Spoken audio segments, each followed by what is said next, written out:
കുഞ്ഞാർ പയ്യാനിത്തോട്ടം ഉണ്ടായ ഉരുൾപൊട്ടലിൽ ഒരു മൃതദേഹം കണ്ടെടുത്തു എന്നാണ് ഏറ്റവും പുതിയ വിവരമായി പുറത്തുവരുന്നത്. ജോണിയുടെ മകന്റെ മൃതദേഹമാണ് കണ്ടെടുത്തതെന്നാണ് വിവരം. ഷിനോജ്, എന്താണ് ഏറ്റവും പുതിയ വിവരങ്ങൾ? മോത്തി, നമ്മൾ നേരത്തെ തന്നെ സൂചിപ്പിച്ചിട്ടുണ്ടായിരുന്നു, പൂഞ്ഞാർ പയ്യാനിത്തോട്ടത്ത് അതിരൂക്ഷമായ രീതിയിലുള്ള ഉരുൾപൊട്ടലിൽ നിന്ന് പുലർച്ചെ 2 മണിയോടുകൂടി ഉണ്ടായി. ഒരു വീട് പൂർണ്ണമായും ഒലിച്ചുപോയി എന്നുള്ള കാര്യം. ആ സമയത്ത് വീടിനുള്ളിൽ 2 പേരാണ് ഉണ്ടായിരുന്നത്. ജോണിയുടെ ഭാര്യ ഗ്രേസിയും ഒപ്പം മകനുമാണ് ഉണ്ടായിരുന്നത്. നിലവിലിപ്പോൾ ആ സമയത്ത് ഈ 2 പേർക്ക് വേണ്ടിയുള്ള തെരച്ചിൽ ആ സമയത്ത് മുതൽ തന്നെ ഫയർഫോഴ്സിന്റെ ഭാഗത്തൊക്കെ നാട്ടുകാരുടെ ഭാഗത്തൊക്കെ തന്നെ ഉണ്ടായിരുന്നു. എന്തായാലും ഗ്രേസി ഇതുവരെയും കണ്ടെത്താൻ കഴിഞ്ഞിട്ടില്ല.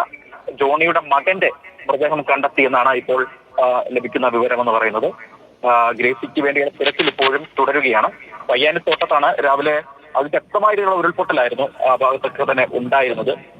വണ്ടൻപ്ലാവ് മേഖലയാണ്. ആ മേഖലയിൽ സമീപ പ്രദേശങ്ങളിലൊക്കെ തന്നെ വീടുകളൊക്കെ ഉണ്ട്. പക്ഷേ ഈ വീട് മാത്രമാണ് ഇത്തരത്തിൽ ഈ ദുരന്തത്തിന് ഇരയാകേണ്ടി വന്നത്. എന്തായാലും വീണ്ടും ഈ ഗ്രേസിയെ കണ്ടെത്തുന്നതിന് വേണ്ടിയുള്ള ശ്രമങ്ങൾ ഇപ്പോഴും രക്ഷാപ്രവർത്തനവുമായി ബന്ധപ്പെട്ടൊക്കെ തന്നെ JCB ഉൾപ്പെടെ അവിടേക്ക് എത്തിയിട്ടുണ്ടെന്നാണ് നമുക്ക് നാട്ടുകാരിൽ നിന്ന് മനസ്സിലാക്കാൻ കഴിയുന്നത്. എന്തായാലും മറ്റ് കൂടുതൽ രക്ഷാപ്രവർത്തകർക്കും അവിടേക്ക് എത്തുന്നതിന് വേണ്ടി പലതരത്തിലുള്ള ദുഷ്കരമായ രീതിയിലുള്ള കാര്യങ്ങളും, കാരണം ഈരാറ്റുപേട്ട ടൗൺ പൂർണ്ണമായി വെള്ളത്തിൽ മുങ്ങിക്കഴിഞ്ഞു. അതിനാൽ തന്നെ അവിടേക്ക് എത്തുന്നതിന് വേണ്ടി മറ്റ് രക്ഷാപ്രവർത്തന സംവിധാനങ്ങൾ തുറക്കുന്നതിന് കഴിയുന്നില്ല എന്നത് തിരിച്ചടിയാണെങ്കിലും JCB ഉൾപ്പെടെ ഉള്ള സംവിധാനങ്ങൾ ഉപയോഗിച്ചുകൊണ്ട് അവിടെ നിലവിൽ ഇപ്പോൾ രക്ഷാപ്രവർത്തനം നടക്കുന്നുണ്ട്. അങ്ങനെയാണ് ഇപ്പോൾ ഈ ജോണിയുടെ മകന്റെ മൃതദേഹം കണ്ടെത്തിയിരിക്കുന്നത്.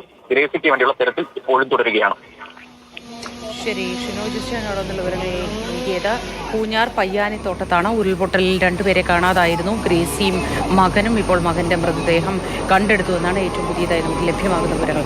അവിടെ കനത്ത നാശനഷ്ടങ്ങൾ, മരവും മറ്റും വീണ് ഉണ്ടായിട്ടുണ്ട്. അതിൻ്റെ ദൃശ്യങ്ങൾ കൂടിയാണ് പ്രേക്ഷകരോട് പങ്കുവയ്ക്കുന്നത്.